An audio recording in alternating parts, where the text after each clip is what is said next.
Clarice Lispector, Uma Estrela Guia. Texto de Amarilis Schullenbach, publicado na revista Presença da Mulher, de janeiro a março de 1988. Uma década já se passou desde sua morte, em 9 de dezembro de 1977, na cidade do Rio de Janeiro. Mas Clarice Lispector continua viva na lembrança dos amigos e de fiéis leitores seus. Sua obra inovadora permanece atual, está sendo trazida constantemente ao público, não só através de seus livros, como transposta para as telas de cinema e encenada nos palcos. Seus textos instigantes valorizam shows, são discutidos nas universidades e comentados em conversas informais. Seu estilo é inconfundível, sua linguagem é solitária como a própria escritora o foi em sua essência, e, em uma época em que a solidão é a grande companheira do ser humano, este enfrentamento com o texto devassante de Clarice ainda é mais assustador. Ela é por muitos considerada de leitura difícil, na medida em que obriga o leitor a uma reflexão maior. Nascida na Ucrânia em 10 de dezembro de 1920, foi trazida para o Brasil pela família com poucos meses de idade. A princípio, os Lispector viveram em Alagoas, depois em Pernambuco, até que se radicaram no Rio de Janeiro, em 1937. Clarice já havia perdido a mãe aos 9 anos de idade, ocasião em que escrevera sua primeira peça teatral. Devido às dificuldades da família, começou a trabalhar fora bem cedo. Dava ainda aulas de português e matemática, fez traduções e atuou como jornalista durante 1 ano na Agência Nacional, antes de ir para o jornal à noite. A partir de 1941, iniciou o curso de Direito. Em 1944, publicou seu primeiro livro, Perto do Coração Selvagem, que escrevera aos 17 anos. Casou-se em 1943 com Mauri Gurgel Valente, colega de faculdade. Após a formatura em 1944, viveu com o marido algum tempo no Pará. Depois Clarice o acompanhou. Ele era diplomata em longas estadas em vários países. Teve 2 filhos, Pedro, nascido na Suíça, e Paulo, nascido nos Estados Unidos.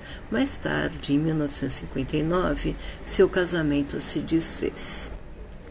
Essa mulher, que foi muito bonita e elegante, possuía olhos oblíquos e penetrantes. Seu comportamento circunspecto não escondia a personalidade forte e a sinceridade que a levou a transmitir uma literatura marcante e muito pessoal.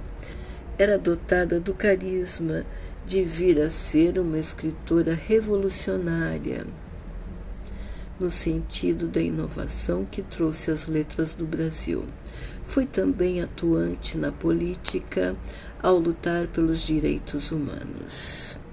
Seu estado de constante ansiedade e permanente busca levaram-na a declarar: enquanto eu tiver perguntas e não houver resposta, continuarei a escrever. E escreveu muito, embora confessasse que às vezes se sentia assustada com o que iriam exigir dela suas personagens. Era toda a sensibilidade.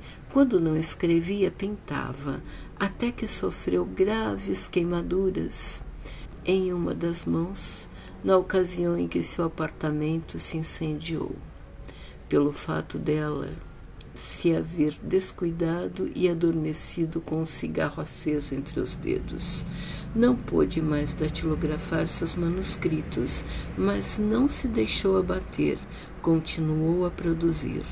No entanto, essa criatura que, por força das funções de seu marido, viveu em altas rodas, Segundo ela própria declarara, as intensas atividades sociais de que devia participar deixavam-na bastante entediada. Teve um fim de vida muito triste. Melancolicamente, foi amparada por muitos poucos amigos vindo a falecer em um hospital do INPS.